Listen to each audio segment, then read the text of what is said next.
Good morning. Oh, okay. I want to make sure I don't hold this mic too close to my voice. Let me say, first of all, how much I appreciate the fact that you're here. I know it's cold outside. I got my winter jacket out for the very first time today. So the fact that you showed up anyway means you have some interest, a real sincere interest to be here, to hear about what we're going to talk about. Now, I know that you could have been, for example, sleeping, which is what I would like to be doing about now. Or as we typically do on a Saturday morning, that would be, we would be grocery shopping. My wife and I typically go to Aldi's about now, and that would be more comfortable to stand here, but this is still a good thing. So what I'm going to do before we go any farther is open with prayer, and then we'll come back to the schedule. So bow your heads, please. My Lord and my God, you called your friends and your son Jesus to come apart and spend time with you in solitude. We have heard that call and seek to be alone with you who made your dwelling place within us. 12 years ago or so, I sat where you're sitting at St. Paul's Episcopal on a Saturday morning doing my introductory workshop for the very first time. I remember sitting there going through this basic program, and it was kind of like, by the time I got to maybe where Mary Beth, you'll be doing your part, I thought to myself, I want to do this on a regular basis. I knew that it was for me. Now, I got involved in it because my wife, Donna, was involved in it. She had been going to the Contemplative Outreach of Indianapolis chapter for a number of years, and at one point in time, there was a special training called Living Flame, which some of us have been through, and she asked me to drive her from just south of Broad Ripple, where we live, to Speedway, this Catholic church in Speedway where it was taking place. And mind you, I'm really not a morning person. No matter what I may appear today, I really don't like the morning. And so she was asking me to drive. I did the good husband thing. Now on the way back each time, it was like from 8 to 4, we would talk about the subjects that she was studying and learning about. And I got to thinking, man, that sounds awful interesting to me. So one day on the way back, I said to her, when you're done with Living Flame, I want to come to the Indianapolis chapter and take part. And she turned to me and said, we recommend, and this is exactly the line, we recommend that you come to the introductory workshop first. When people say to me, do you need to do this? It really does come in handy before you start practicing on a regular basis. That's why I'm standing here today, because I fell in love with it. We've done the training. I'm a commissioned presenter. I can do this. And now I want to know why you came. So just give the name and why you came. I'm going to give you the mic and pass it around the table. Oh, goodness. I'm Jennifer Harrington. I work in the office upstairs. And I guess I was just curious. I wanted to learn what it was about. I'm Mary Beth Riner. Oh, okay. I'm here today to be a co-presenter with John. I'm Jan Weeder. I go to church here and I volunteer in the office upstairs. I've been trying to get myself into this kind of thing in meditation for decades. And when John said he was doing this, I thought I better show up. I'm Janet Wilson, and have been talking to Glenn about centering prayer, and I'm interested in learning more so that I can start practicing it. I'm Glenn Whitmill, and I've been trying to do this for a little while, and I just love it. So, I'm Elizabeth Bowman. I'm a member of North Church, and for the last 8 years, I've shepherded a little prayer group called Prayer Partners. We've not tried this form of prayer, and I need it personally to help shut off my mind. I'm Sunil, and I'm part of the staff here at North Church. I've been intrigued by the Tuesday contemplative prayer that happens every week here. But John said, I think this would be a great introduction before I go to the Tuesday prayer. So I'm glad to be here. My name's Amy Sell, and I'm also on staff here, and this actually falls under my ministry area. And when John approached me, gosh, it was before the pandemic, wasn't it? I just was super excited. In seminary and in college, we touched on pieces of this, but not in a primary way. And I, as an introvert, need to also be able to shut off my mind, stop the thoughts, and just sit still. Which is funny because as an introvert, we're able to do that, but coming out of the pandemic, I need that even more.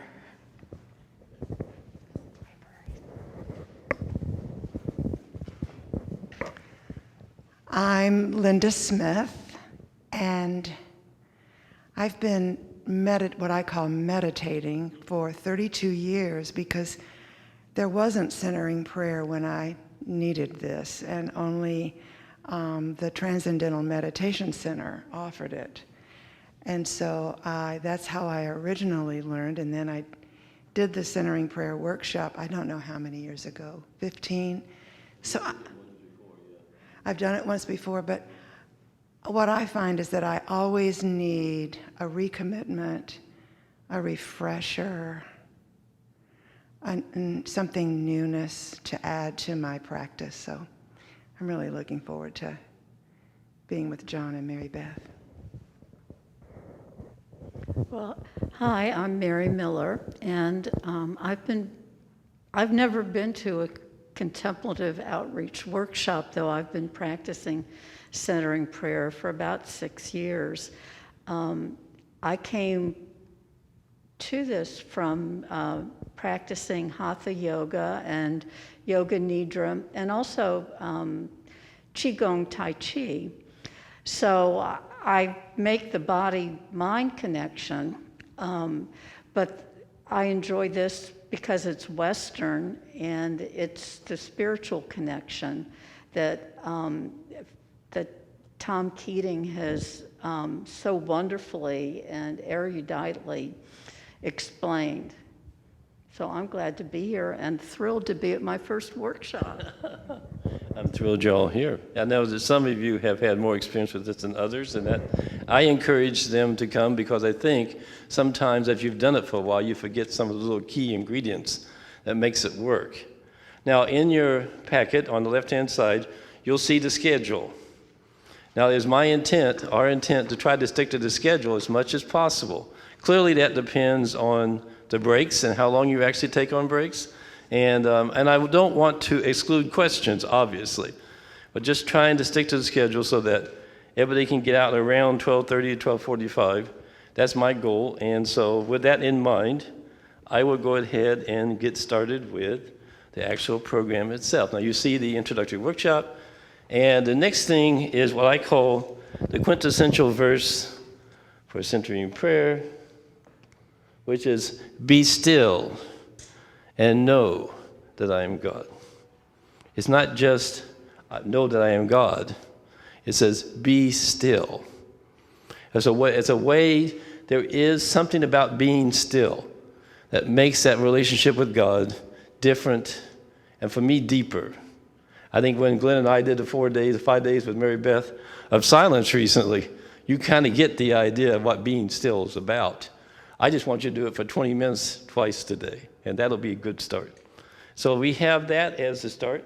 Now, the next slide. The gentleman in his rocking chair, you know, I have to admit, when I do centering, I don't sit in anything quite that comfortable because, let me get out of the middle, I tend to go to sleep.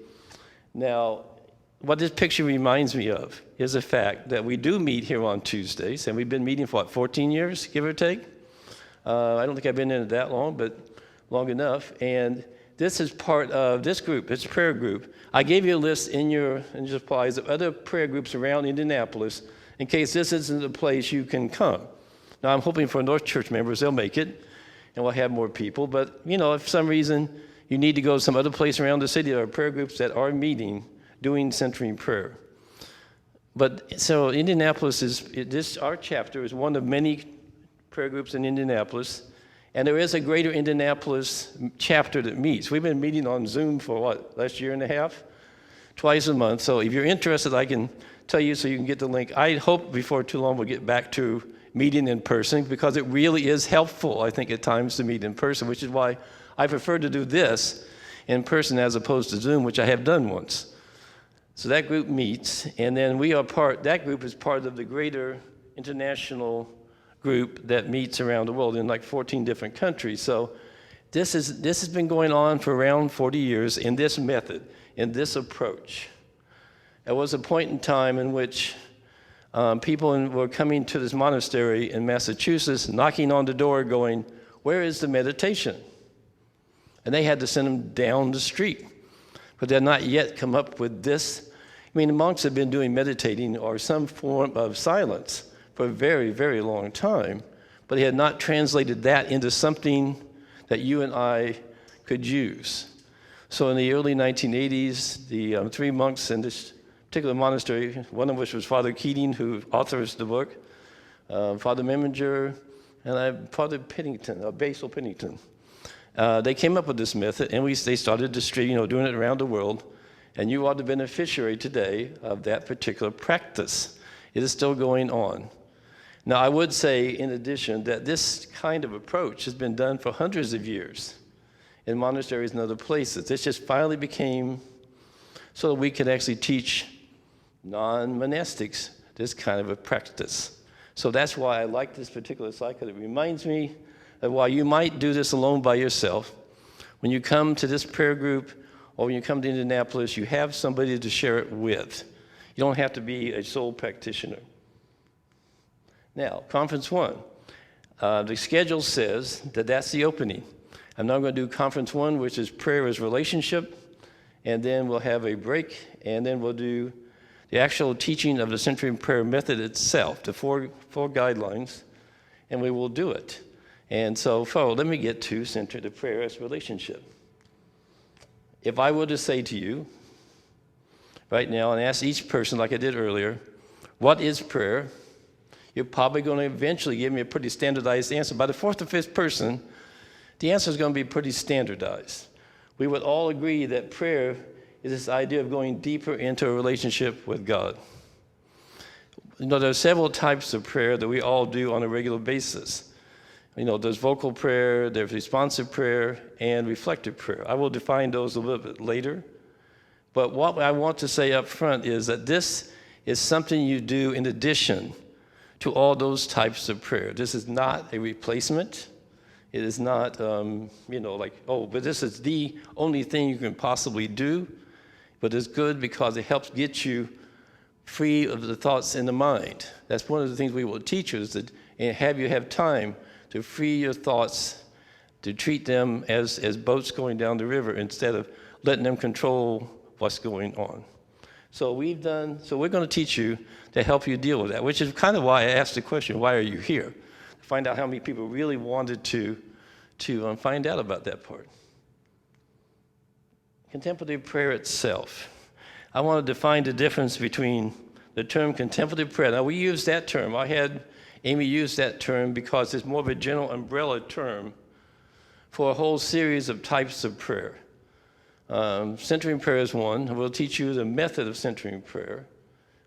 Forgiveness prayer, the welcoming prayer. There are several types of prayers that fit within the umbrella of contemplative prayer. So what we're going to teach you today is, I would see as a gift from those monks, a gift from God through those monks to teach us how to do centering prayer. And in my 12 years of doing it, it's definitely been a gift. It's helped me a lot with the whole calming things down and not being a total head person all the time, which is where I tend to occupy.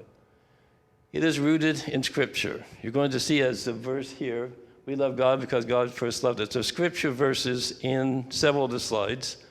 And the point here is that it's a Christian meditation type of effect. We're trying to teach you how we do this from a Christian point of view. And it is a gift to be able to do that.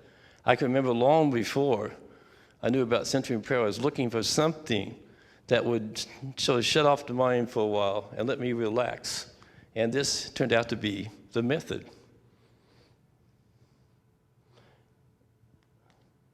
The wisdom saying of Jesus. Let me step back here so I can actually read it as opposed to being so close to you. I like to be up front, but sometimes I can't read it if I get too close. So Jesus said, this is Matthew 6:6. When you pray, go to your inner room, close the door, and pray to your Father in secret. And your Father who sees you in secret will reward you. So you have to think of this in context, I think. In the first century, I don't think many of the people who followed Jesus, now Sunil, if you tell me I'm wrong, you can do so. But not many people probably had an inner room where they could go doing prayer like the guy in the rocking chair. So I've always understood this particular verse as how God comes to you and as part of that resting in the presence of God and in your heart or your soul, wherever you see yourself interacting with God. So, you have to just think of this in a way that it's important, wherever you're doing it, that God is coming to interact with you at that point in time. When you do it back here, God will be there interacting with us through the Spirit of God, making it able for you to be able to do it and to be able to actually get something out of it over time. I can tell you, I don't want to steal Mary Beth's thunder, but I know over time that changes have occurred because people tell you. And so Centering Prayer will do some of those. And I'll let Mary Beth tell you exactly what they are. Prayer as a relationship. What I'm going to do with this particular slide, there's actually like 3 of them. I'm only going to stay on one. And I'm going to talk about how an acquaintanceship is set up on the left-hand side and how that relates to the types of prayer on the right-hand side. So I'm going to go back and forth. So let's say tomorrow you're here and you sit in your usual pew, and somebody comes in and sits down next to, in the same pew, and you have a little time before the organist starts playing the prelude music to talk to this person. And you find out, the name, maybe what part of town they lived in, and maybe even you find out why they came. That's about it. That's an acquaintanceship. Next time you'll know their name, and that's about it, right? So you don't necessarily know a lot about them yet. That is a lot like vocal prayer. Vocal prayer, as defined in our material, is this idea that it's prayers you would say at the meals, or you teach your kids to say certain types of prayer. Lord, lay me down to sleep, and all that sort of thing. That's vocal prayer. So you have this rote, sort of memorized prayer that you work on. Let's say then the next week, so this is the 14th, on the 21st of November, you're still in the same pew, and they come and they want to do, they talk to you a little bit more, and it's friendliness. It's friendliness. So you have a little bit of time, and you find out that, that's right, they come from my side of town, or this is what they do for a living, or they have 4 grandkids. So you find out a little bit more about them, but it's not a real detailed thing yet. A lot of times when you meet people the first time, you get to know just enough, you say, I might want to talk to them again in the future. That's where we're at. And so that is a lot like responsive prayer, or probably reflective prayer. Reflective prayer being, for me, we have the prayer bulletin, and for those of you who are not in this church, there's a bulletin that Jen puts together, and you can print it off. And at the front of the bulletin has a page of sort of a program that you can follow. And then each day it lists all the prayers for various things. That would be a lot like reflective prayer and like friendship. You have something that's really easy to use. It's not necessarily repetitive, although you could use the same practice each day. It's a little more user-friendly than just repeating the same prayer for a meal for 25 years. Next thing is when you get to friendship. Okay, now I call friendship coming to Sunday school. When somebody comes the next week, which would be the 28th, and they come to Sojourners, which is the Sunday school class I go to, people will talk to them. They'll get to know them. And within 2 or 3 weeks, they'll be like old friends. That is the next category of friendship. That reflects on, I'll go back here a little bit, that is simply to responsive prayer. I've always thought of responsive prayer as when you know what you need to pray for, and this probably goes more to your point, Liz, as far as prayer is concerned. You know what you need to pray for, and when you are sitting, a lot of times when I pray, I may actually be standing here like this praying, because that's kind of how I see God. And you kind of do this thing of, well, okay, now, Lord, we need to pray for this person. We need to pray for this person. This person needs some help with such and such. And becomes a much more personal conversation. That's a lot like friendship. You're beyond just getting to know God. You're actually having a conversation like with your best friend. Intimacy. That person comes, let's say to Sunday school the second week, and you actually ask them very specific questions that people will not normally answer, and they answer them. They trust you. You've gotten to the point where you've developed a sense of trust with them. I knew that Donna and I, my wife, for those of you who don't know that, were good for the long haul when we were walking on Eagle Creek Park, or one of the trails, and we started talking about money. Money is important in a relationship. It's going to be really important in a marriage, as it has been for 30 years. I knew that we were intimate at that point. That is the way centering prayer is when you start practicing it. It is this regular, intimate relationship of resting in the presence of God. I have found that to be something that if I had to skip it, it really would bother me. Now, I don't get to do it every day and all the time I would like, and I will get to that in a little bit, but there's a way, it just has such a meaning to me that I'm glad that you're here to learn about it. Let me go through a couple of those and get to there. Believe it or not, this is towards the end of Conference 1. So in the summary of this part of the program, you're building this relationship with God through this prayer. You are rooted in Christian scripture, so one doesn't have to worry about, oh, is this New Ages, or is this sort of unchristian? I think a lot of people, when they first hear about it, and they think about shutting the mind off, are really scared by it. But there's no reason to be that. It's really a wonderful thing to do. It's a movement beyond conversation, and that'll make sense when we actually start practicing it. It's rooted in long-term Christian tradition, which is why I wanted to be part of it, because to me, being rooted in the Christian tradition makes a difference between this and other things, and that's why I wanted to be able to teach it. So there is a quote I will get to here in a second from Father Keating. You have the book, Open Mind, Open Heart. Let me get this out here. This book that you paid for, actually it costs basically $20, is the thing that I call this the Bible of the Centering Prayer movement. I got this book when I went to mine 12 years ago, and I still have the original one at home. And I took it with me to a conference right after, about a month after I did the workshop. And I read it. We stayed in Alexandria, Virginia, which means you had to take the train into D.C. if you had sense, rather than trying to drive into D.C. from Alexandria. And so we drove. So we took the train. I read this going back and forth. I encourage you to start reading it, because after you do this workshop, then it starts to make more sense, particularly the first couple of chapters. And they have questions and answers and some other things that are really useful for people to be able to, rather, if you happen to see me in the office or on Sunday morning and you really want to ask me a question, I'd be more than glad to answer the question, by the way. But it's really good to read this and become a part of you. So here's the quote. It comes from Open Mind, Open Heart. The chief thing that separates us from God is the thought that we are separated from Him. If we get rid of that thought, our troubles will be greatly reduced. We fail to believe that we are always with God and He is part of every reality. The present moment, every object we see, our inmost nature, are all rooted in Him. But we hesitate to believe this until personal experience gives us confidence to believe in it. This involves a gradual development of intimacy with God. God constantly speaks to us through other people and external events, as well as from within. The experience of God's presence activates our capacity to perceive Him in everything else, in people, events, and in nature.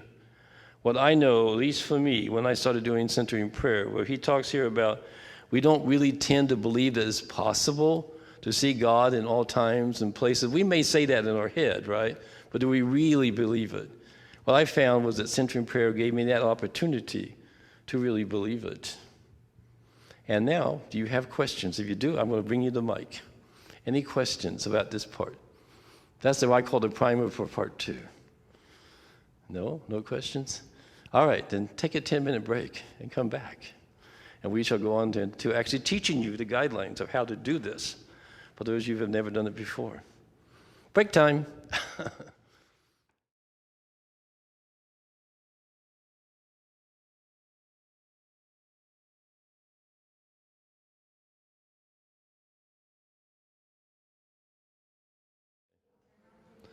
All right, so now we're going to go with what I call the fun part of my presentation.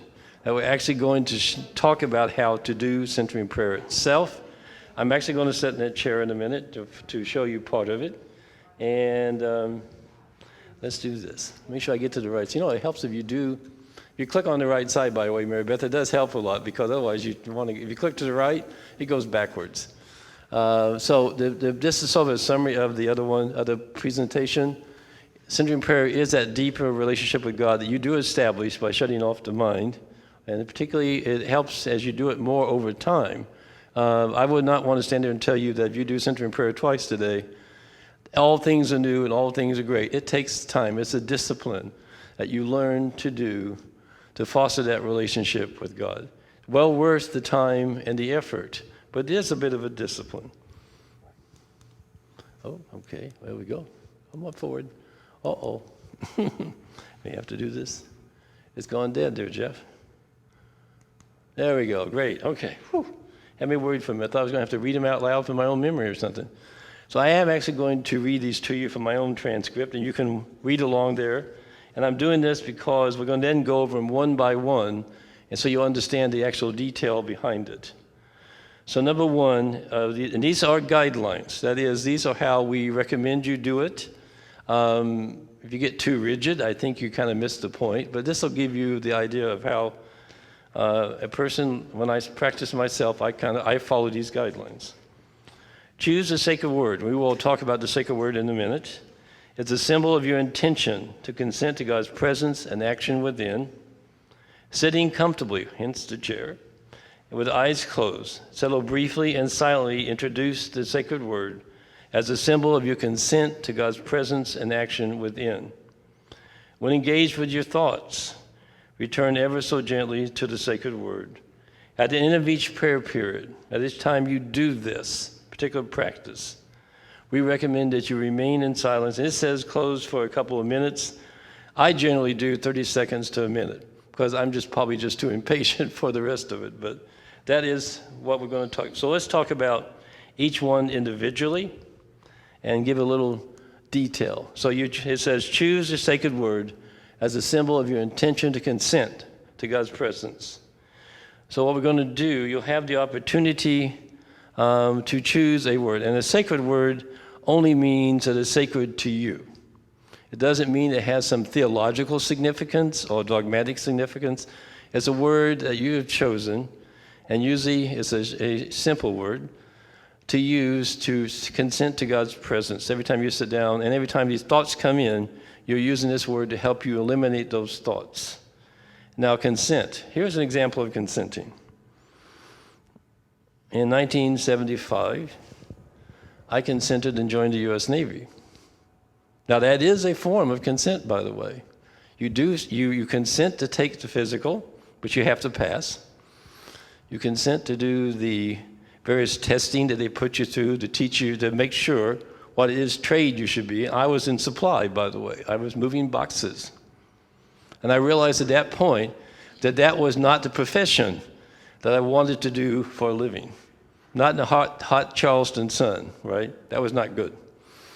So I just say, so even though I think of this particularly consenting because if you watch TV, most of the news channels on Veterans Day, they had people being sworn in, right?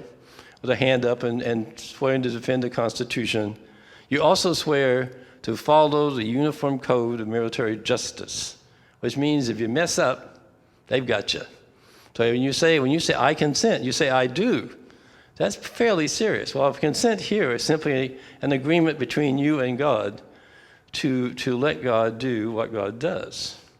Much simpler consent. But once I got through the first consent, everything else was an easy one. Even marriage was an easy one after the first one. So, it's just kind of like, it's an easy thing to do. So let's go on to the next slide. So here are some sacred words, examples of sacred words. One of these actually is mine, and I've used it for 12 years. So what we suggest to you today, that you choose, I will read this list and a longer list when we're sitting in the circle. And this slide is up here to demonstrate that all these words are 1 and 2 syllables. Jesus, Abba, mercy, silence, yes, 1 or 2 syllables.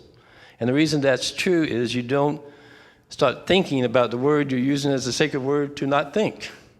If you choose something like, let's say, German word, which is Ausgezeichnet, I don't recommend that because you're probably going to be thinking about what does that mean? That means excellent in English, by the way. Having been married to a retired German teacher, there are certain things you just pick up and you never forget. And I hope that's what your sacred word will be for you. So you'll have a chance to choose one of those words or something similar to it. That's okay. Keep going the wrong way. All right. Very good. Now, sitting comfortably. This is why I have the chair. The guidelines that sit comfortably with your eyes closed kind of makes sense, right? Settle briefly and introduce your sacred word. So what I do, and that's why I have this chair out, I tend to have a harder chair, by the way, for me, especially if I do this at night. I will sit in the chair literally like this and get myself comfortable. So those chairs are about like this. I need to sit like this, comfortably with my shoulders up and my head up. Now, those of you who watched me on Tuesday and Centering know that I have a tendency to do this. So, and don't always follow the person doing it. But this is what is the ideal thing to do. And the reason is you just you want to be attentive. You want to be aware of your body, but you don't want to focus on it so much that you miss the point of doing the centering prayer itself. Now, people usually do, I've seen people with their hands. People say, what do you do with your hands when you do this? I do mine like this, or something comfortable. I have seen people in our group do this, or even put them down at the side. For me, this is most comfortable. So whatever is comfortable when we actually do centering prayer, it's the point of this guideline. Not to be so rigid to say, I've got to sit, I've got to do it this way. That is not the point of it. So, be comfortable, close your eyes, use your sacred word. That we recommend you start using it at the very beginning. And as you have to use it, don't worry too much about it, because at the beginning, you'll probably use it a whole lot more than we have after a while.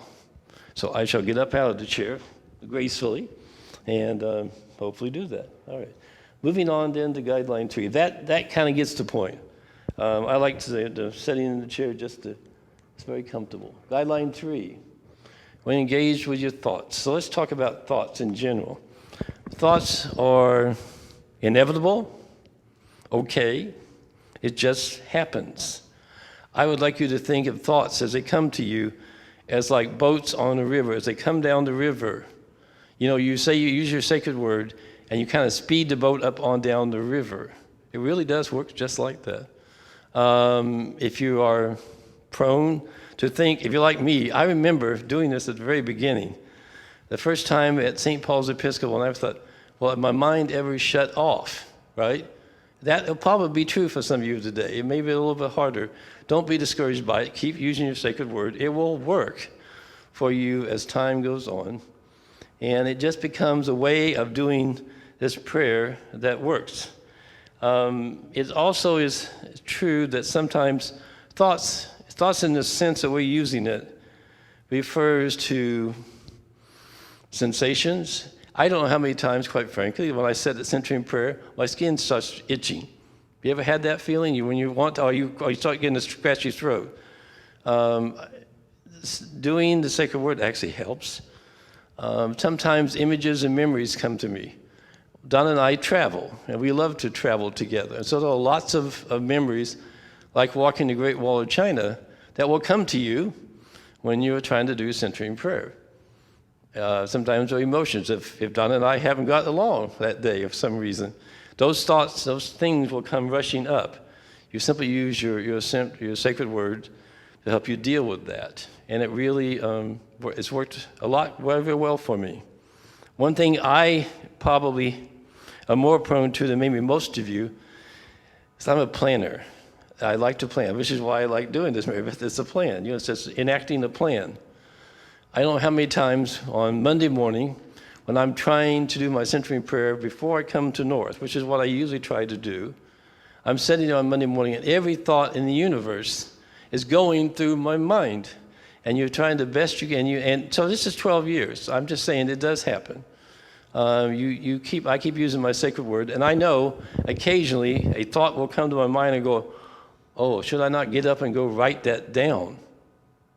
You ever had those kind of thoughts? And you're tempted to get up? I would say this, don't. It comes back. The Spirit will bring it back to you. It's important for you to know something. If it's important for you to know, do something on Monday morning first thing, like Jen comes and we get the prayer cards out of the box, right? If I don't remember that, if I don't think about that sometimes first thing in the morning, I forget that Jen's coming to get the prayer cards out of the box. Well, that will occur at about, 6 o'clock in the morning when I'm trying to do centering prayer.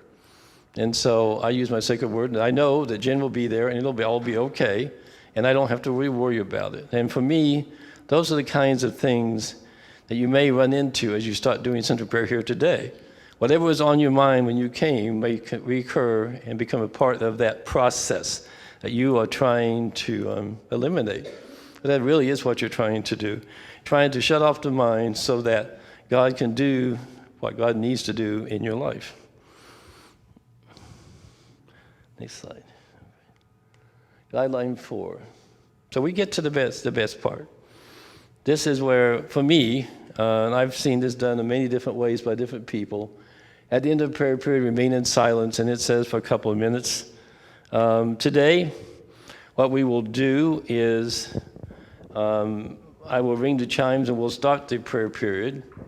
And then at the end of the 20 minutes, I will ring them again.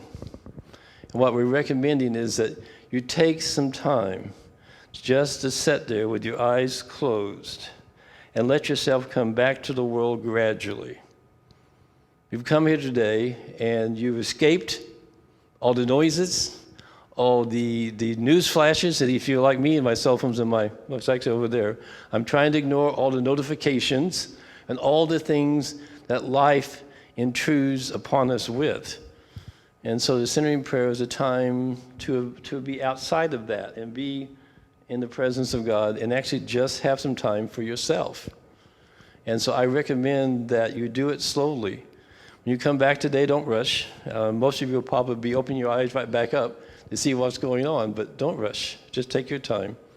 I do my 30 seconds to a minute, and that's perfectly good for me because I'm usually sitting by myself. So right after, I still have some time alone to sort of come back to the world and all that is in the world today. So that's the guidelines. And so what we're going to do here is, if we don't drop it, we'll be good. That says, I have a quote for you. And then we will actually take a break and do the centering prayer practice itself. And I'm going to get back to here is the quote. The sacred word, that is the word you're going to choose here shortly, as a way of renewing your intention to open yourself to God and accept God as God is. While this does not prevent anyone from praying in other ways and forms at other times, the period of centering prayer is not the time to pray specifically for others. By consenting to God, you are implicitly praying for everyone past, present, and future. You are embracing the whole of creation. You're accepting all reality, beginning with God, and all that all of which you may not be generally aware, namely the spiritual level of your being. That is the quote. And what I'd like to do is take a bit of time, 5-10 minutes, whatever you want to take, and then come back to the chairs, and we will actually practice centering prayer. We'll not pretend like it, we're going to do it. Okay, 10 minutes. I will be reading a list of words you can choose from, and I would recommend you take one. Now, you know what God is in Spanish, so you could always do that. But most people will stick with the list, I think. I have one last time. I have my word Good. from the last Okay. time. Yeah. All right. Good. All right. All right. Yeah, sacred word now. Okay. So for the sake of everybody, I do have I'm going to read these just so you remember the guidelines and have them right here before you. Choose a sacred word, which we will do in a second, as a symbol of your intention to consent to God's presence and action within. Sitting comfortably, and that's what I'm trying to do right now. Even though I'm speaking, I'm trying to get myself to sit comfortably. With your eyes closed, settle briefly and silently introduce your sacred word. You'll do that after I ring the chimes, as a symbol of your consent to God's presence and action within. When engaged with your thought, return ever so gently, and it says ever so gently because if you aren't careful, you start passing judgment on yourself because you have to do it too often. Do it gently. At the end of the prayer period, remain in silence for whatever period of time you choose to do it. So, I'm going to read this list of words you can choose from. If you already have one, Glenn, you may already have one. Use what you choose to use. And remember the 1 or 2 syllables, short words. God, Jesus, Abba, Father, Mother, Mary, Amen, love, peace, mercy, listen, silence, stillness, faith, trust, and yes. And if you know German, you could always use Gott. I have to admit, I've never used that. My sacred word is in there. What I'm going to do now is read a very brief prayer. I'll ask you to close your eyes and choose your sacred word from the list. So here's the prayer. Loving Spirit of God, we open our hearts to you as we choose our sacred word. So close your eyes, choose your sacred word, and after you choose, open your eyes back up. Okay.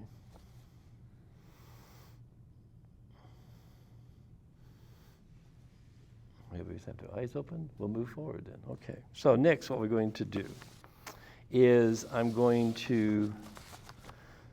this is kind of how we do it in a normal process. From time to time on Tuesday, you will get a very similar approach. I will ring the chimes once. I have a quote from Contemplative Outreach. I will ring the chimes 3 times, which means we'll start the centering prayer at that point. I am the timer, so I will keep track of the time. I have my cell phone to do that. And then at the end of the 20 minutes, I'll ring the chimes 3 times again, and that'll be the end. And we'll see I look forward to seeing how y'all have experienced it. So here we go.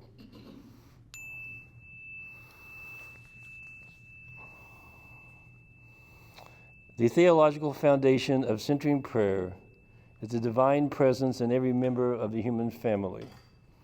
The presence of the divine in us is a permanent self-giving of God to every human person. The Word of God and source of all creation sustains everything that exists and relates to each human being in a personal way. The primary call of the Spirit is to consent to this intimate relationship.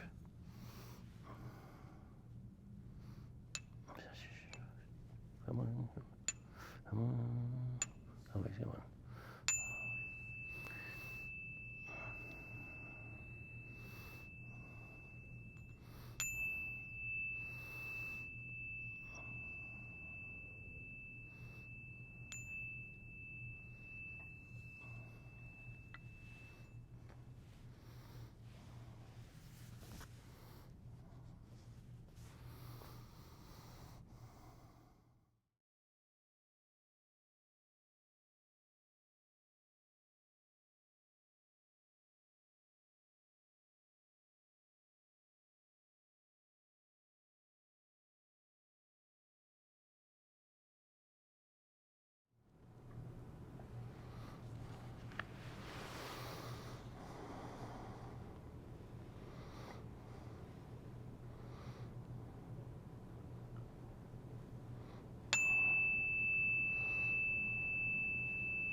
So,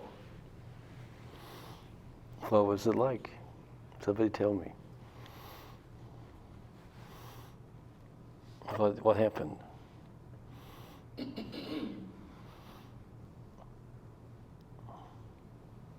Did thoughts come running back?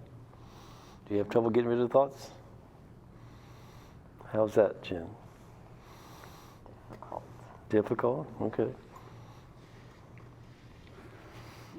I had about 6 seconds of no thinking. Okay, all right. That's pretty good. That's pretty good, yeah. Yes. Go ahead. What is that?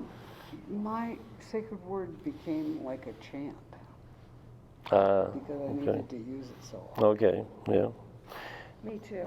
Yeah, but that's why I emphasize that, there is the idea you'll have to do it a lot, not to be too harsh on yourself, because if you get too harsh, you'll quit doing this pretty quickly because you get discouraged.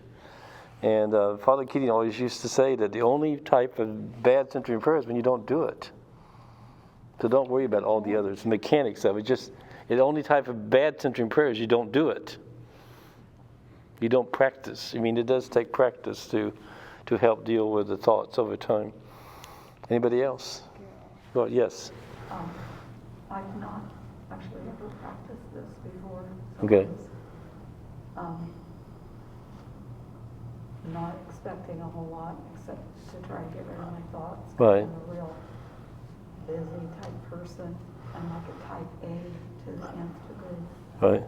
And so it took a little bit to get rid of my thoughts. Yeah. But I'm guessing maybe a third of the way through, I had a really blessed experience where I felt like the presence of God literally hugging my soul. Can't even describe it really. Okay. To where I just felt like it was myself and God. Mm-hmm. And then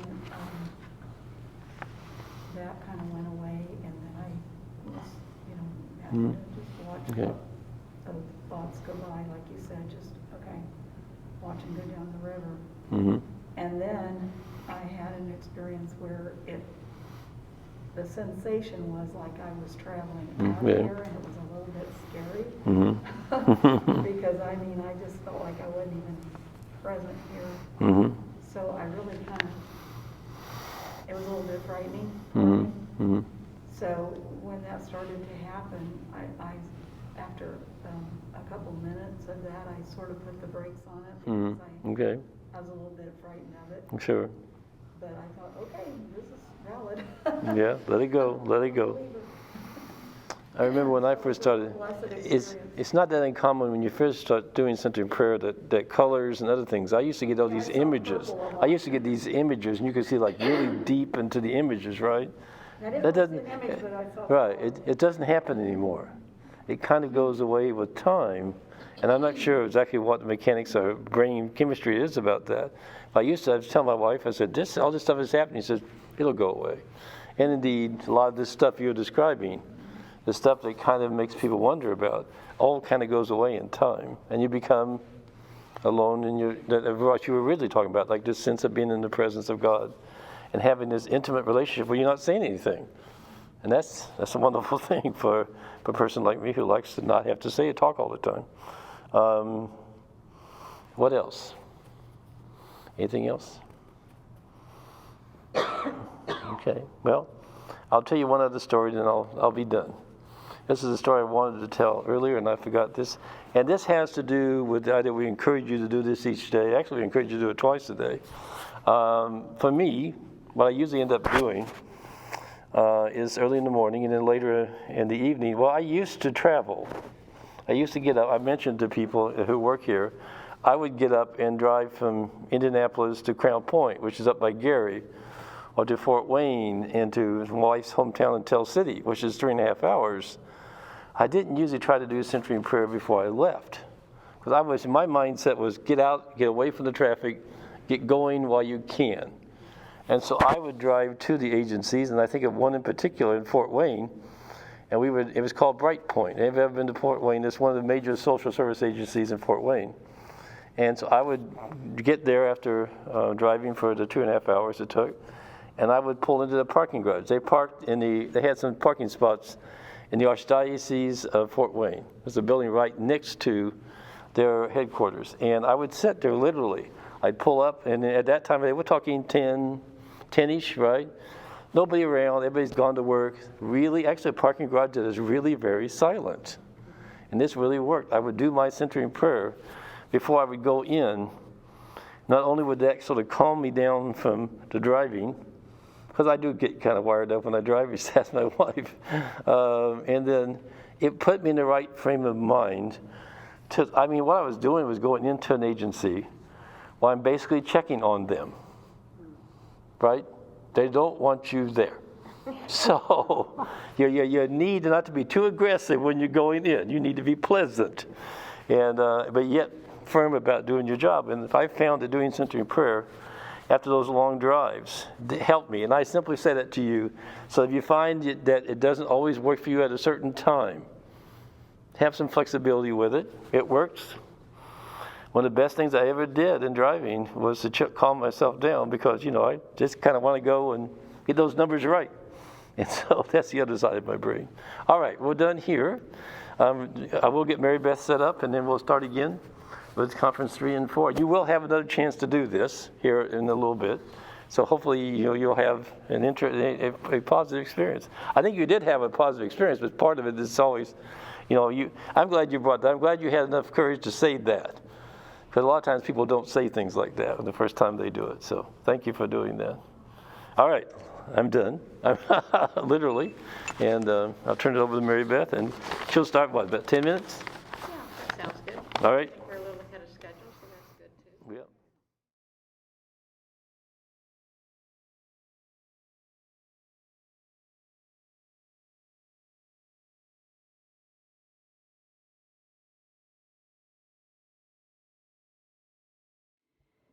Well, that we're ready for Conference 3 now. We've moved through Conference 1 and 2, done our first period of centering. I thought I might start by sharing a little bit about my background because I don't know most of you. So I am a teacher by background. I taught nursing for 29 years. And a year ago, retired. And it gets better every day. I'm Presbyterian and go to North Minister over by Chittard High School. Yeah. So in terms of centering prayer, I moved to Indianapolis in 1991. The School of Nursing had a doctoral program in health policy that I was interested in. I'd been working for state government for many years, and so I moved here to work on that. And before I moved, a few years before that, a friend at the Missouri Health Department had introduced me to silent retreats at a retreat center south of St. Louis, sitting on the banks of the Mississippi River. We would sit on our porch and watch the barges pushing things up and down the river and do our meditation. But they had a library, and I would pull out books, one of them, Open Mind, Open Heart, and other of the mystical writers. And it was just my very first introduction, just tiptoeing into the whole area of mystical Christianity. And there was a Catholic priest there and a sister who helped to organize things. And then I moved here to Indianapolis in 91. Somewhere around 92, 93, I learned about the Benedictine and centering prayer. And I really don't know how I came to know about it. But I attended an introduction workshop for centering prayer down at the Benedictine, and then at the time they were doing a Tuesday night centering prayer, and so I joined that group. And then they stopped doing that. And so then I was kind of adrift for a little while in terms of a weekly group. And then about that time, I knew that we had the contemplative outreach chapter organized here in the city, and learned that there were many churches hosting centering prayer groups. So I visited a few different centering prayer groups and have been here at North Church for many years. Yeah. So it's become kind of like my home for centering. So that's a little bit of background. So I'm going to launch us into Conference 3, and I will be using notes because John and I are working off of a standardized curriculum that the national office has developed because people all over the U.S. and abroad teach this program, and so it's one of the ways to manage quality assurance is to give people a standard curriculum. So now you've had a chance to do a period of centering, and we're going to talk a little bit more about the sacred word and kind of some of the theology and some of the developmental psychology around that. And I think that's one of Father Thomas Keating's real gift to the contemplative communities is his ability to frame this practice within the Christian theology and developmental psychology and other areas. It's been a real gift that he gave us. He left us about 3 years ago, but the practice is deceptively simple. So guideline 3, when engaged with your thoughts, return ever so gently to the sacred word. And you see that picture of a feather and a cloud, so real gently return to your sacred word. Because it's that word that is expressing our consent to God's presence and action within. And often that's how we introduce a period of centering prayer, by sitting down and saying, I consent to your presence and action, Lord. Yeah. So the sacred word is not inherently sacred or has meaning, but we give it meaning to make it sacred for us, like we do many of our sacraments in our different denominations and traditions. So when we choose that word, it's because it has meaning for us, and it's a way to say, this is bringing me into the presence of God. So the sacred word is introduced when we notice we are not letting our thoughts go. So in the recent period of centering that you just had, you may have started out saying the sacred word, and then you kind of went on a few minutes and you're going, wow, I'm working on the grocery to-do list here. Or I am totally focused on that conversation I had with somebody yesterday that, I wish I had said this, and when he said that, I responded this way, or I'm thinking about a conversation I need to have with somebody. And so when we find ourselves doing that, we just gently come back to the word. And so John mentioned before the idea that our thoughts can be thought of as boats floating down a river. And when we think, become aware of a boat, a thought, floating down the river, we don't need to say, oh, that's a blue boat, or that boat's a speedboat, that boat's going fast. We just simply, oh, I'm aware of a boat, I'm aware of a thought, and just let it go.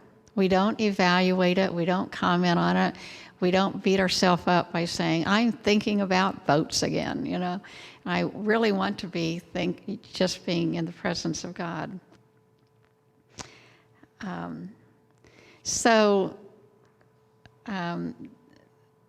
the idea is to use the sacred word as a way to get out of our thinking mind and start creating space within, space for the Holy Spirit to work with us. So one of the things that happens for me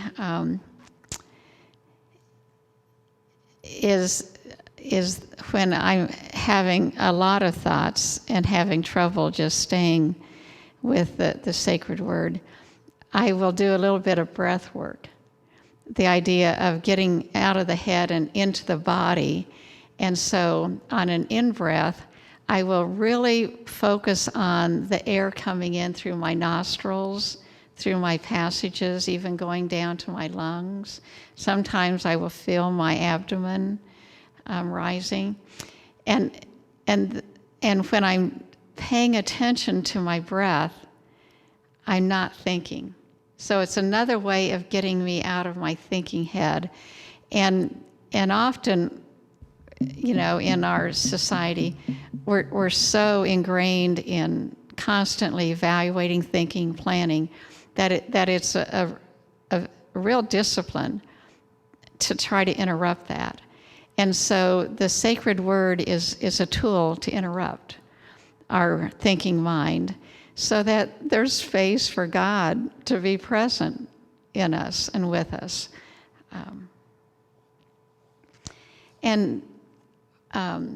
The other point here is that every time we return to our sacred word, it's a prayer and an act of love.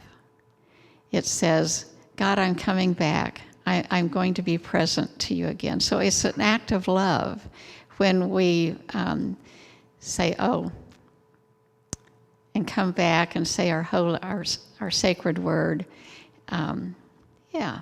Any thoughts about that in terms of your own experiences? Yeah.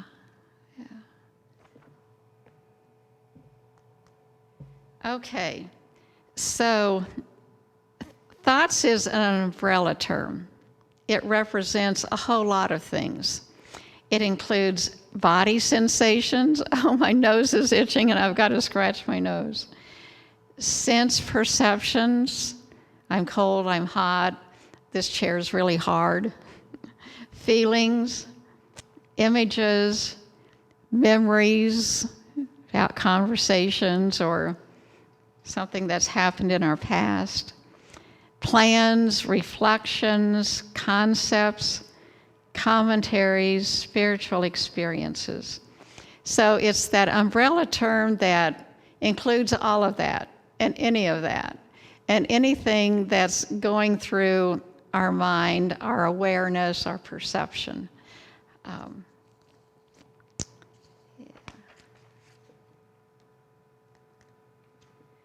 Okay, so thoughts are inevitable and they're normal. And Father Thomas just puts that right out there. And we all have them.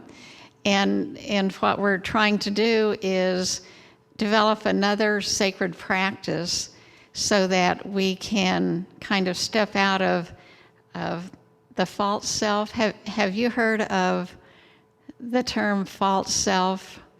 It's a term that Father Thomas uses, I think, very effectively.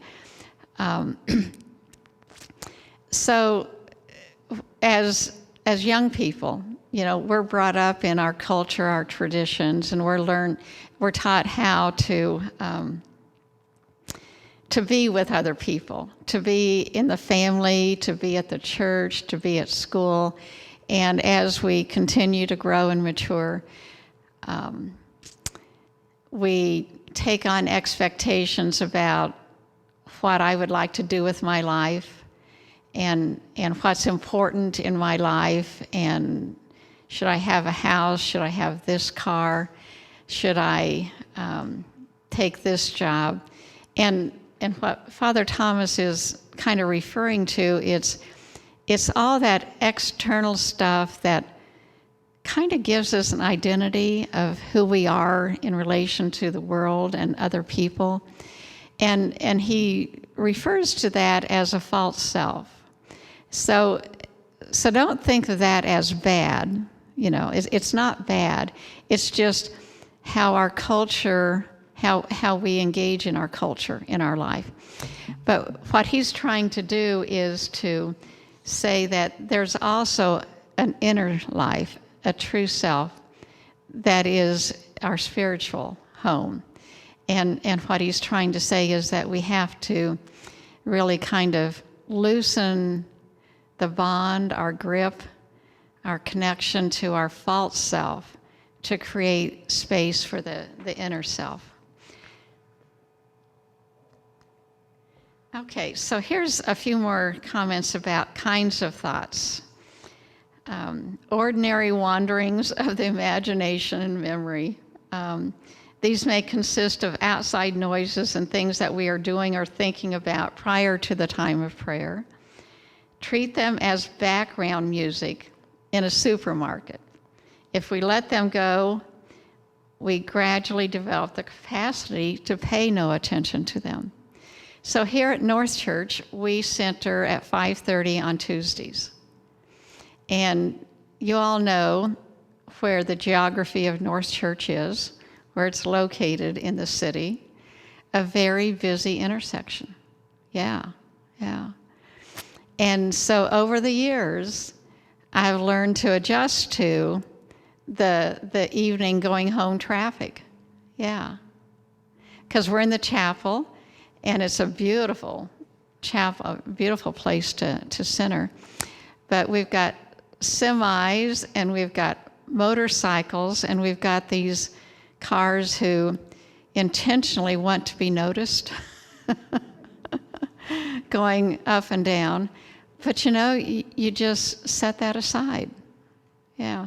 Any other comments from people who are centering here at North Church? Fire trucks. Oh, fire trucks.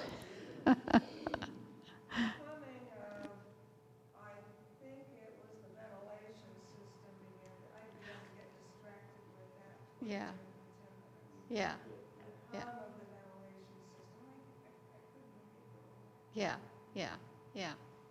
And sometimes you just have to live with it and let yourself experience it rather than fighting with it. Yeah.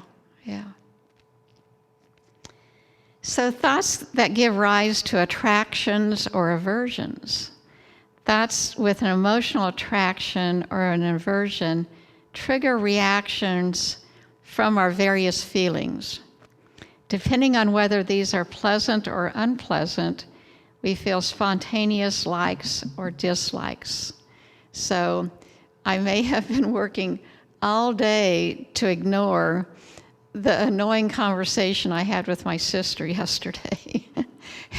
and I no more than sit down and the whole thing replays. Yeah. Insights and psychological breakthroughs. When we quiet down, theological insights and discoveries about the spiritual journey or psychological breakthroughs may come into our awareness. Yeah. And that's okay. The point is not to get hooked into them. Yeah. Just let them come and let the boat float on down the river, because our purpose in centering is not to be thinking about those, because we have 23 hours and 40 minutes to think about them other times. So this is really a precious time to create that space. Self-reflection such as, how am I doing? Oh, this piece is so great. Reflection is a step back from the experience. We want to be in the experience rather than thinking about the experience. So we don't want to try to possess the experience by holding on to it. The presence of God is like the air we breathe. We have all we want as long as we do not try to possess it. So we keep breathing in and breathing out, breathing in and breathing out. You don't breathe in, oh boy, that felt really good, to take a deep breath, because we need to breathe it out. We keep moving.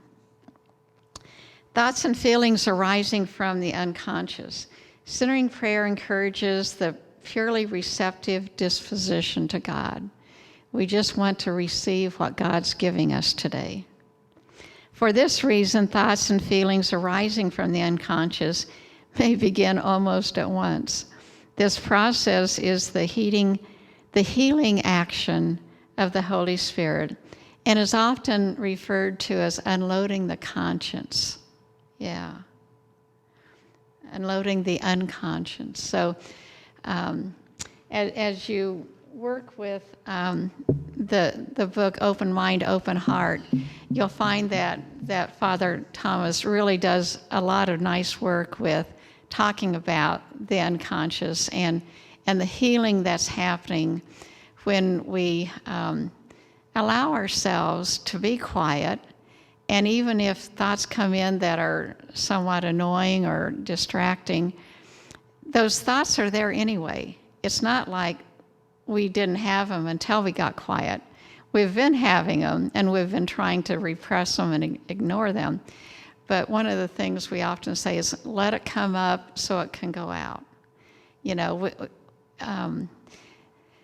the silence and the sacred time with the Spirit allows some of that to happen because it needs to happen.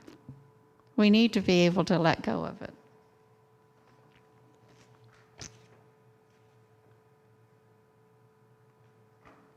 So one of the scriptures that we link to this piece of it is from 1 Corinthians.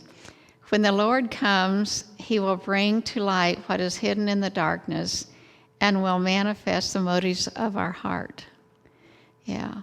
So he does bring to light what's in the darkness, and then we have opportunities to deal with it.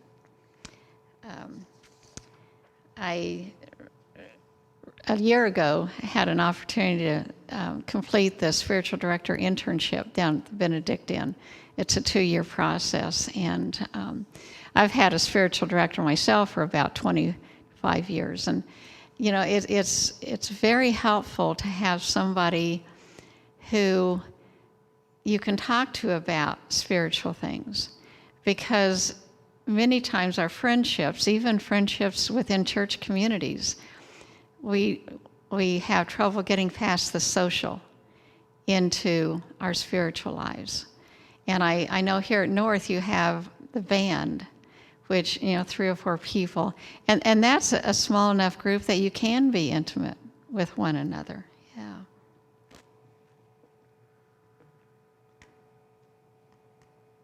Okay, the 4 R's. Resist no thought. Allow the thought to come, and soften or drop our resistance to thoughts. So don't argue with it, don't fight with it, don't, you know, feel bad that you had it. Just don't resist it, don't get hooked into it. Retain no thought. Loosen your grip on thoughts, however pleasant, inspired, or meaningful. Again, like the boats going down the river, just let them float on by. React emotionally to no thought. Soften or drop emotional reactions to thoughts. Rise above the positive or negative emotions that might arise. I will have a chance at another time to think about my conversation with my sister. I don't have to do it during my 20 minutes of centering. And return ever so gently to the sacred word when engaged with your thoughts. When you realize that you have engaged with a thought, simply return to your sacred word without judgment or undue energy. And I really think that is the secret to centering, is just let it go and come back to the sacred word, come back to your breath.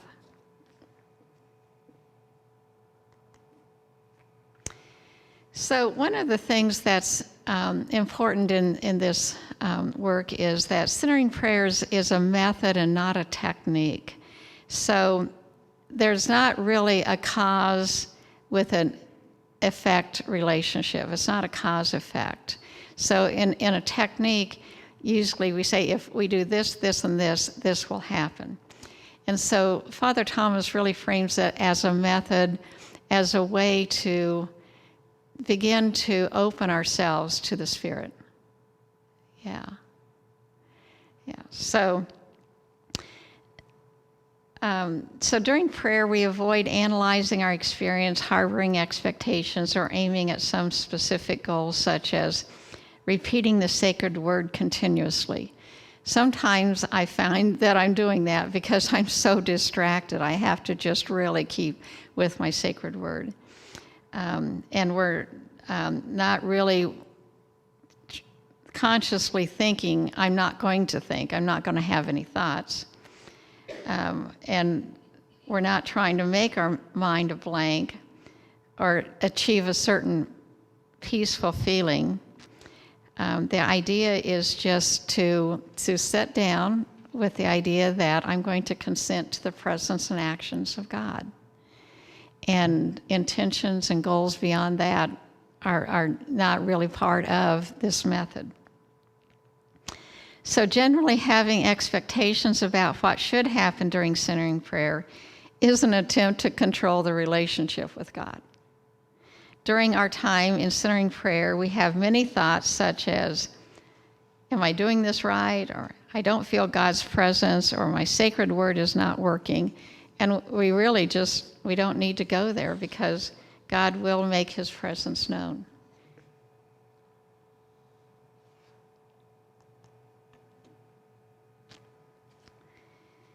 So we're not judging our periods as good or bad, successful, not successful.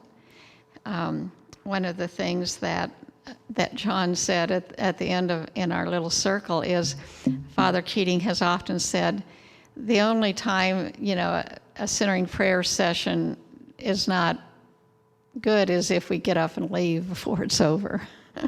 It's like, oh, it's 18 minutes. I don't think I can sit here 2 more minutes. My mind is just going crazy. And so it's a chance to then again consent and come back, and just, even if I can't quiet my mind, I have committed to staying in that chair for those 2 minutes. Yeah. And centering prayer is not dependent on the felt presence of God, but is a deepening of faith in God's abiding presence. So sometimes we will feel God's presence. Many times, and for me, most of the time, I don't feel it. But I do trust that he's present, God's present within. So our consent is our will. The consent of our will opens us to God's divine presence and action within. We have no human faculty to perceive this mystery. We therefore do not judge our periods of centering prayer by psychological experiences. And our experience in centering prayer is not dependent upon the felt presence of God, but a deepening faith. Yeah. And the scripture that we link here is Romans 8. Likewise, the Spirit helps us in our weaknesses. For we do not know how to pray as we ought, but that very Spirit intercedes with sighs too deep for words. So our desire to be present with God is God's desire within us to be present to us.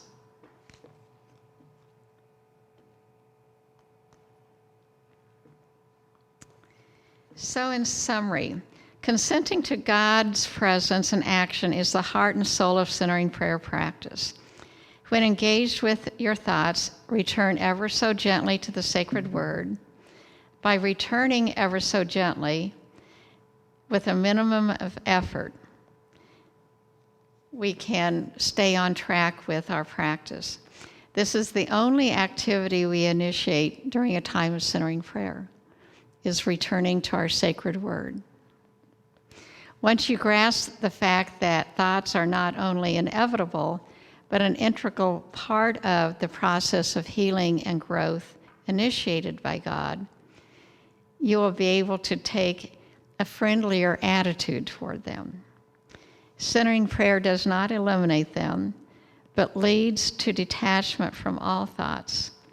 Thoughts do not interrupt this prayer unless you deliberately engage with them or get up and go out. Yeah. So as we establish the centering prayer practice, we let the thoughts come and let them go. The principles are resist no thought, retain no thought, react emotionally to no thought, and when engaged with your thoughts, return ever so gently to the sacred word. So I have a piece out of the centering prayer, or the open mind, open heart book that I want to read. The sacred word is a way of letting go of all thoughts. This makes it possible for our spiritual faculties, which are attracted to interior silence, to move spontaneously in that direction. Such a movement does not require effort. It only requires the willingness to let go of our ordinary preoccupations. Yeah.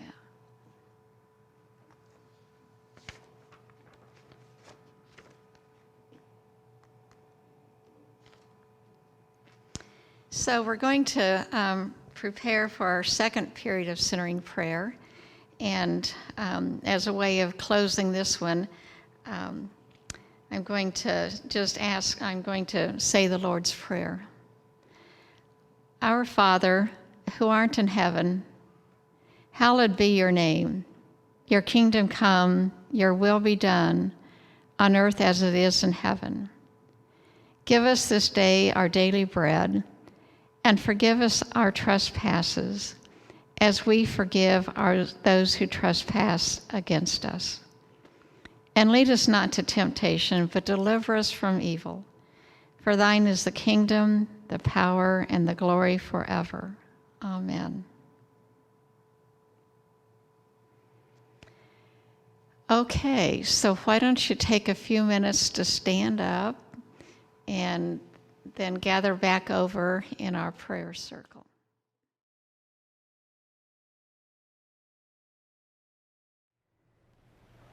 Okay, we'll go ahead and begin. Gracious God, we just come to you in your presence and ask that you be present among us. Amen.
So as we come back into our outside life again, I'd like to invite you to share an experience you had during the centering prayer time, if you'd like to. I was aware of the hum again, but instead of resisting it this time, I just thought of it as being the hum of the energy of God and tried to incorporate it. And that helped. It didn't bother me after that.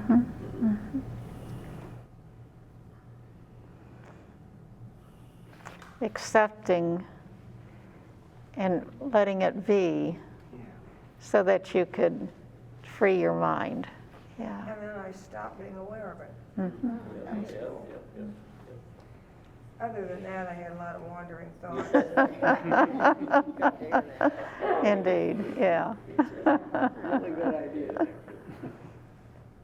I found myself, I've gradually started using the breathing more rather than the sacred word. Over time, that's kind of, and it happened once, I just started doing it. And I found myself sitting here doing this breathing, and it becomes very natural when you do it for a while. I think I used my sacred once or twice because I've almost changed to doing the breathing practice. Just more by, oh, that feels right, kind of thing, than anything else.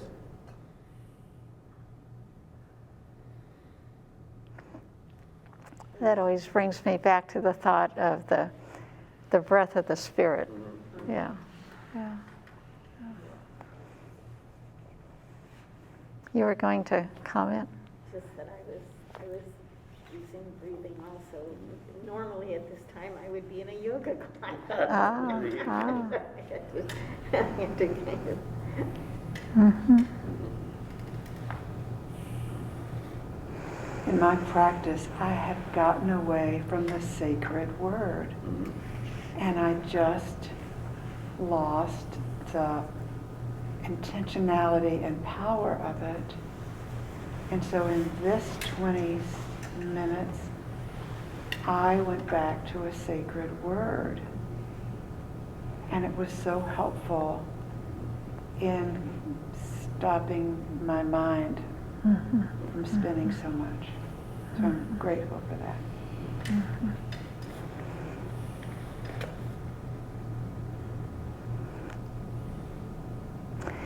Yeah, the recommendation is to stay with your sacred word for the whole period. Sometimes people feel like they would like to change their sacred word. And if you do that, change it before you start a sit rather than in the middle of a sit, because to change it means you have to think about it. But I found about, 15 years ago, I just really needed a different sacred word. And so I used another word, and I've stayed with it for 15 years now. Yeah. Well, that's so interesting to me, because when I first read Open Heart, Open Mind, and the pamphlet I got had a list, and in Open Heart, Open Mind, there is a list of suggested words. And it never occurred to me to use the same one every day. So I'm fascinated that people choose one word for the same word for all time until, well, then all time's different and you have to pick another word. I always picked a different word from the suggested words that Father Keating has in his book and tried them out, used them every day, and some didn't work for me then, so I just would skip over them. So I'm just fascinated and impressed by those of you who know the word for you.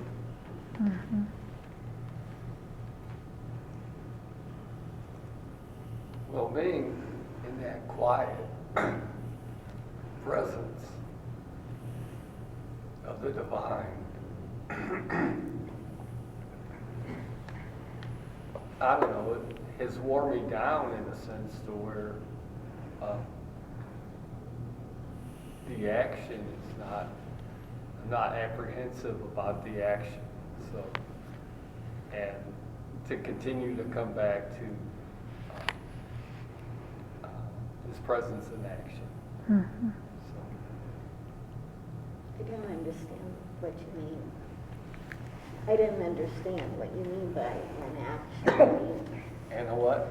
I didn't understand that his presence in action. What did you mean?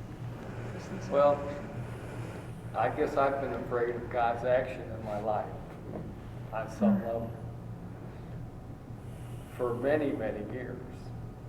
But practicing coming into His presence in quiet, like this practice does, something about that quietness has made it so I can trust the action now more so.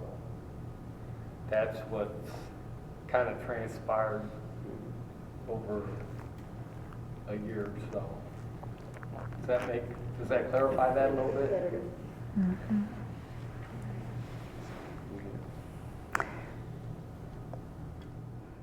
I like that thought of trusting, developing, increasing trust.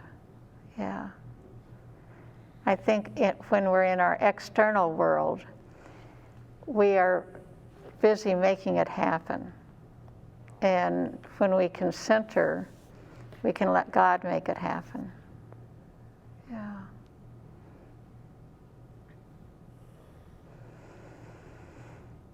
Other thoughts?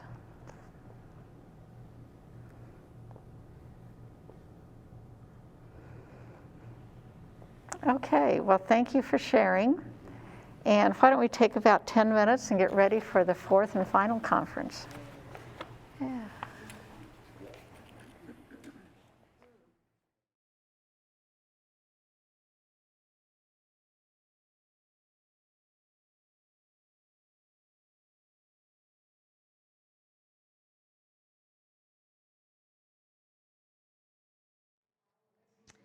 Okay, we are ready for conference 3. Somebody one time when I was given a program like that, 4, thanks, John. Oriented to person, place, and time, okay. Ready for conference 4. And somebody one time asked me, what is a conference? And it's their way of saying session 4. Deepening our relationship with God. Yeah.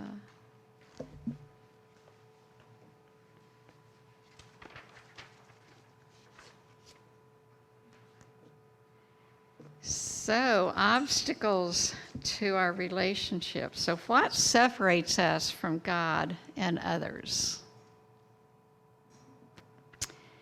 Our culturally conditioned attitudes and our psychological feelings, such as fear or guilt, anger, unworthiness, whether conscious or unconscious, are usually obstacles to any relationship, right? Any relationship. As our relationship with Christ deepens through fidelity to the centering prayer practice, our motivation is purified and obstacles to our relationship are gradually reduced. So in the beginning, John looked at those stages of developing friendship. You know, you meet somebody, you kind of think, oh, I think I'd like to know them. And then you come back and you sit down in the pew next to them again and you have a little more conversation. And then maybe you join a class at church with them, or you go out for coffee with them, and you get to know them more and say, yeah, I really, I'm appreciating this relationship. And then you continue to interact with each other and do things together, and you really get to know each other in a deeper way. And so you move past that, those initial stages of I don't know this person to I do know this person. I like being with this person. And so we're moving beyond fear of the other, or sometimes in our relationship with Christ, in our spiritual journey, we may have had people, lay on issues of guilt about, well, you didn't do this right, and if you were a good Christian, you would do this, and all of that. And so So we have to really kind of train ourselves to set those aside because they're obstacles to our relationship with God.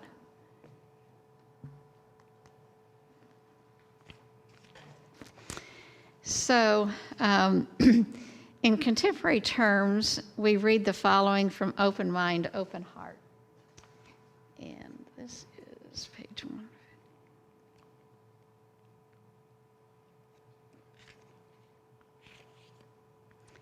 So these are from the guidelines for Christian life, growth, and transformation. So I'm going to read 2 of them.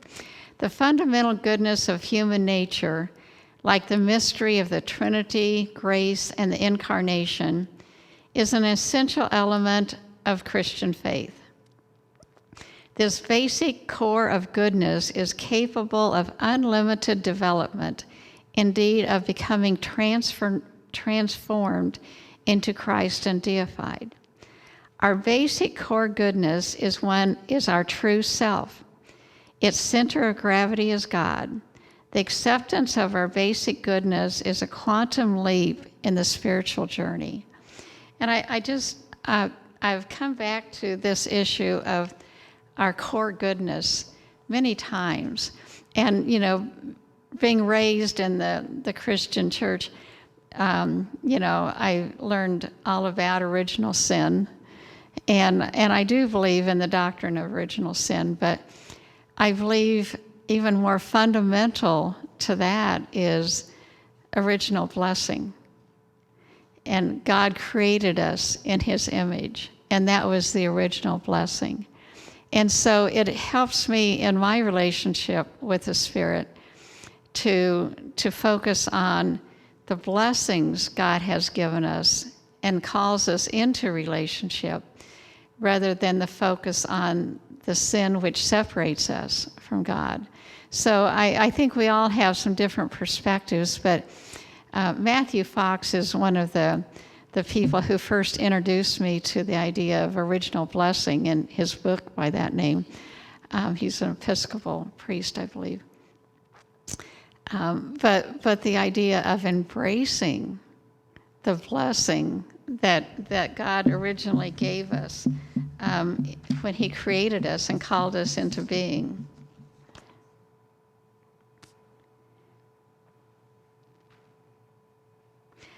So you guys have read this many times, but when we look at Genesis 1, in the scriptures where God is creating the world, and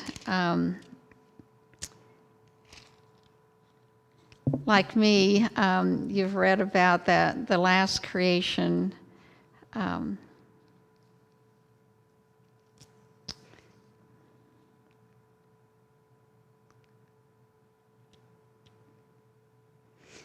God created man and woman in his own image. In the image of God, he created them, male and female. And then the piece that resonated with me, God saw all that he had made, and it was very good. Not just good, but all he created was very good. And all of us, created in the image of God, he is so pleased with us, and he gives us his blessings, and he is thirsty to be in relationship with us, like we are thirsty to be in relationship with God.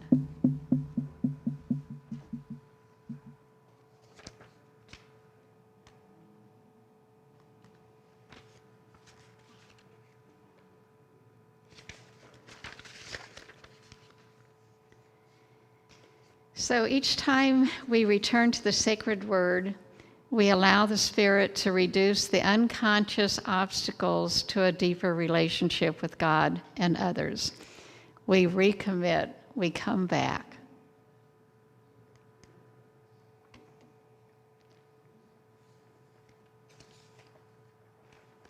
So, gifts of centering prayer. So there's a little video embedded in this, and several different people are talking about how they've noticed that their life has changed. And one of the main things that people are saying in the video is really it was the people around them that started telling them they were noticing changes in their life and their way of being in relationship with people. And John let me know on Thursday that we would likely not have sound with the video. And so I decided to take that as an opportunity to think through, and I asked myself the question, what has been the value of centering prayer in my life? And I've mentioned that I've been doing this for nearly 30 years, and I thought, well, I should be able to say something about that, you know? But I'd never really taken the time to think through it. So I'm going to kind of use my notes of what I wrote a couple of days ago, because this is the first time I thought through it and shared it with others. So centering prayer has given me a way of thinking about and engaging with both my inner and outer lives.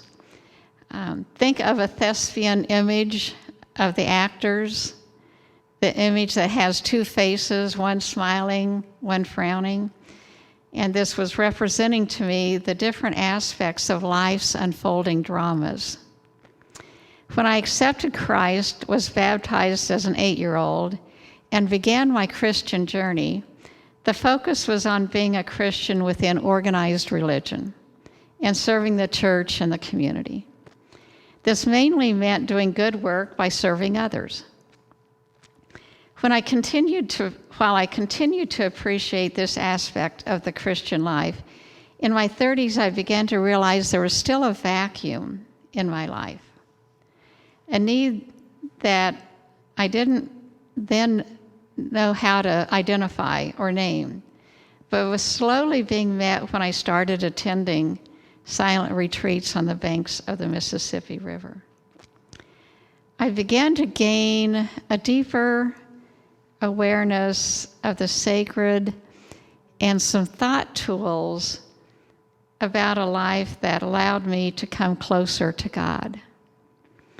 A way of knowing and experiencing a personal relationship with the Christ Spirit given to all believers at the time of Pentecost. And the Pentecost has really become, for me, my most sacred religious time, because that's when Christ left, he gave us the Spirit to indwell in all of the believers. And to me, that it's very precious. So since then, my 30-year journey in centering prayer, I've worked with and have come to understand the external facing aspects of myself. The self that has an outward facing presence and engages with the world's agenda for power, security, affection, esteem. What Father Thomas refers to as the false self. The self that lives in the external world of society, family, church, community, neighbors. While my external false self is still an important part of my life, centering prayer has given me a way to balance it with my inner true self. The true self that emerges from the Christ Spirit that lives within my soul. I've developed a richer inner life where I experience the Holy Spirit. Through my commitment to centering prayer, based on Father Thomas's work on the theology and the developmental psychology that frames this method, I am freer to live out of a place of love, a place that I believe better serves those whom I live with. Centering prayer has offered me a way of loosening the bonds of my false self and thereby making space for my true self. My true self is my presence in the world, whose energy is grounded in knowing and valuing the sacredness in life and of life. My true self is more deeply aware that I am in a love relationship with God. So you never know when you're going to have an opportunity to think through on a little deeper level some of what has for me become a very important part of my life. Yeah. Okay.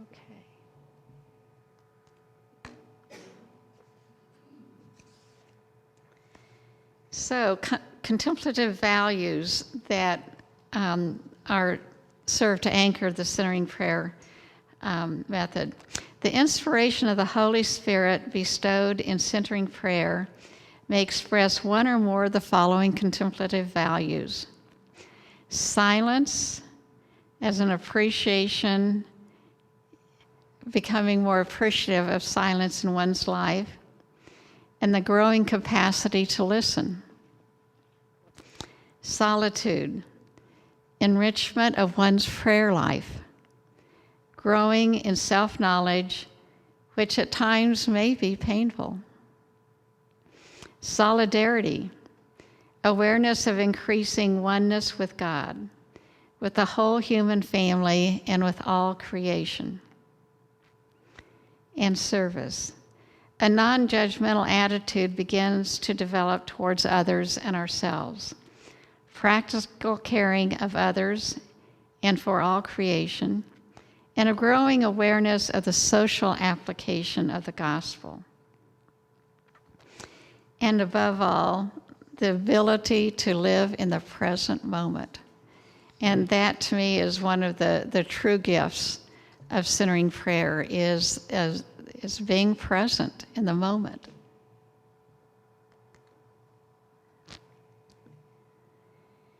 So practical ways to deepen our relationship with God. So the very first thing that is on the top of this list, and probably the thing that is said most often in all of the writings of Father Thomas, is to practice 2 periods of 20 to 30 minutes of centering prayer daily. Okay, so what's magic about 2 periods of 20 to 30 minutes? And Father Thomas will freely say, you're not going to become a contemplative with 2 periods of 20 minutes, but it gets us started on the journey. It gets us started. And for those who can, add more time.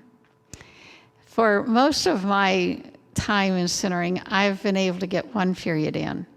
If I have to do mine first thing in the morning, because like after I would go to work and I'd come home, my mind was so scrambled, I couldn't get myself focused. And even now in retirement, it's still a discipline.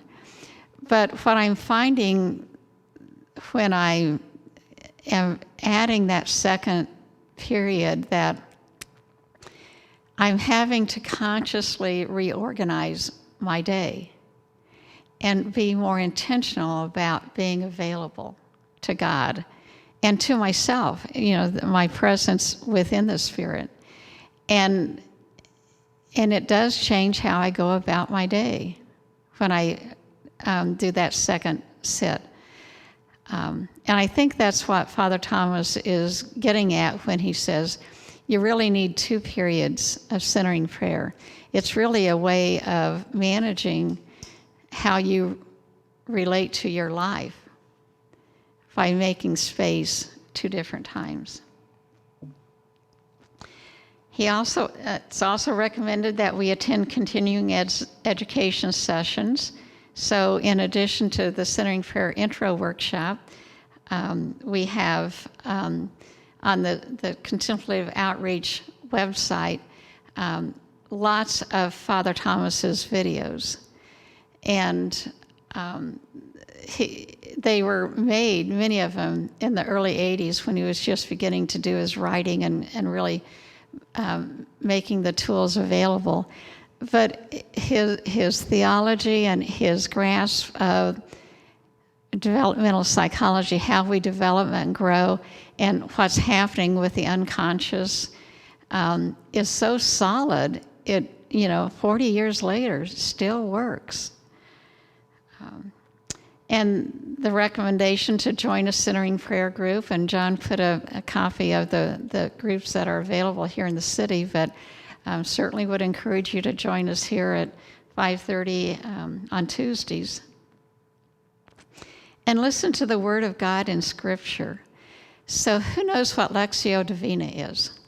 Who's heard that phrase before? Is anybody practicing that? Lectio Divina?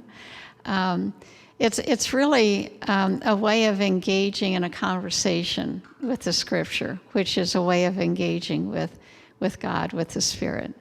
They often say, the Scriptures were divinely inspired. And then the flip side of that is when we listen to them, we can listen in an inspired way so that we hear the message Christ has for us today as we work with the Scriptures. So that is another workshop that our chapter here in Indianapolis will be providing, a one-day workshop, something like this format. We may be exploring doing some Zoom format of that as well. And then there's another practice called the welcoming prayer, which is how contemplative outreach and Father Thomas frame dealing with all of our false self, the need for power and control, affection and esteem, safety and security. Think of Maslow's hierarchy of human needs. That those are just part of our life, but we can begin to have tools to help us deal with those issues. Like when I get all caught up in, well, I gave that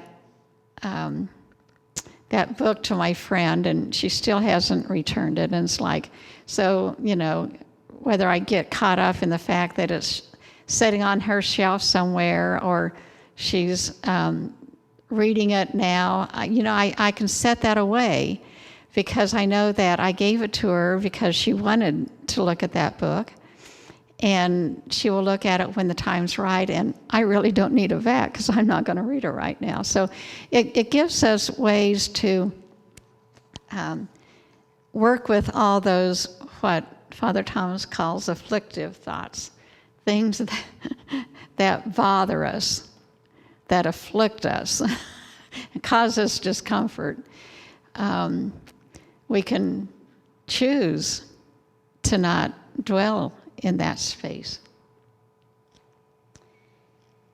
And then, I really hope that you will study and read through Open Mind, Open Heart.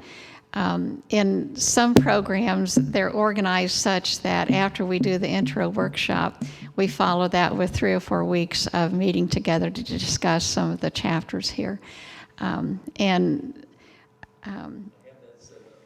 Oh, you have that set up? Oh, okay. Well, I'll leave that for a moment then. All right.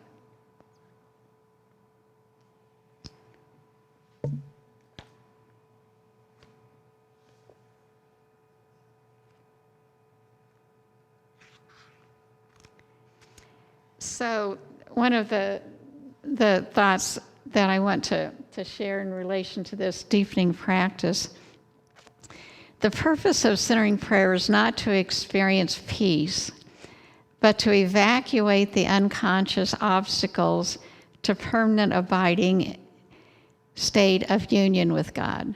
So I think a lot of us are looking for a little bit of peace in life, a little bit of break from all of the thoughts going through our head. But what Father Thomas is saying is, yes, that's fine, but we're really trying to go to that permanent abiding state of union with God. Not contemplative prayer, but the contemplative state is the purpose of our practice. Not experiences, however, exotic or reassuring, but the permanent and abiding awareness of God that comes through the mysterious restructuring of our consciousness. Yeah. And that's still kind of that light at the end of the tunnel for me. I still am very much sitting down and wanting that sense of peace. But I have more experience and more sense of assurance that it is there, I think, with my practice.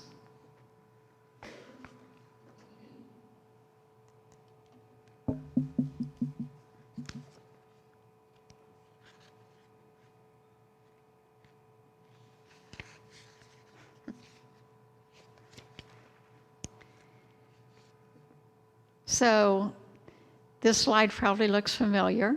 John started with it. Be still and know that I am God. Contemplative prayer is the world in which God can do anything. To move into that realm is the greatest adventure. It is to be open to the infinite, and hence to infinite possibilities. Our private self-made worlds come to an end. A new world appears within and around us, and the impossible becomes an everyday experience.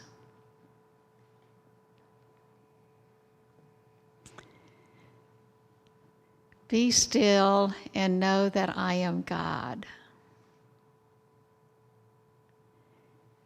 Be still and know.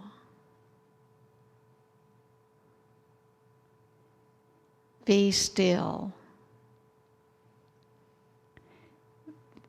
Be.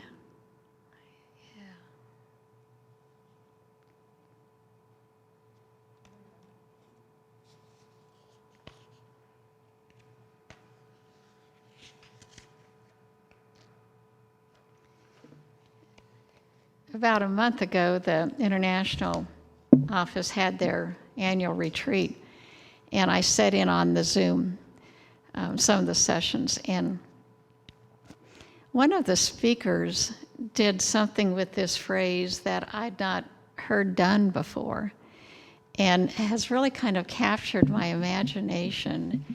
And she just invited us to take a few moments and repeat to ourselves, I am. And so I just invite you to do that for a few moments. Just kind of repeat that phrase a little bit.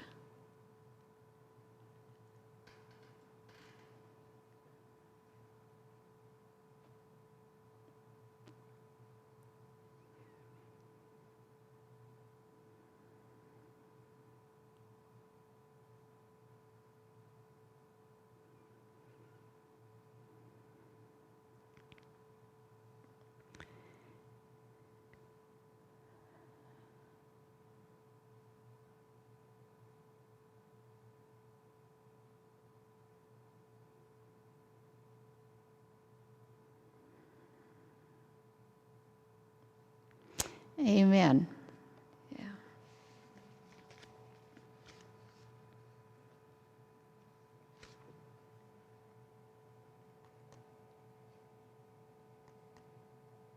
Oh, okay. All right. So I'm going to turn it back over to John for some wrap-up comments. Yeah, very quick. This is really quick. I know some people have to get going. There is in your packet an evaluation.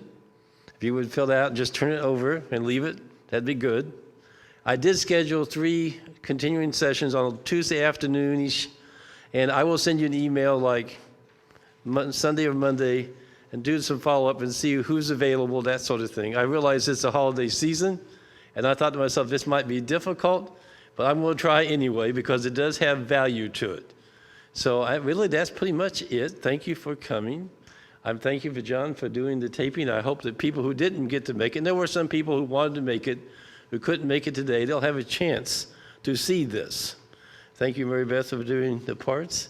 If out of me standing up here the whole time, that feels a lot better. Thank you for coming, and I will see most of you around church. And I'll see Glenn and everybody else at Contemporary Outreach of Indianapolis. All right, goodbye. Well, hold on.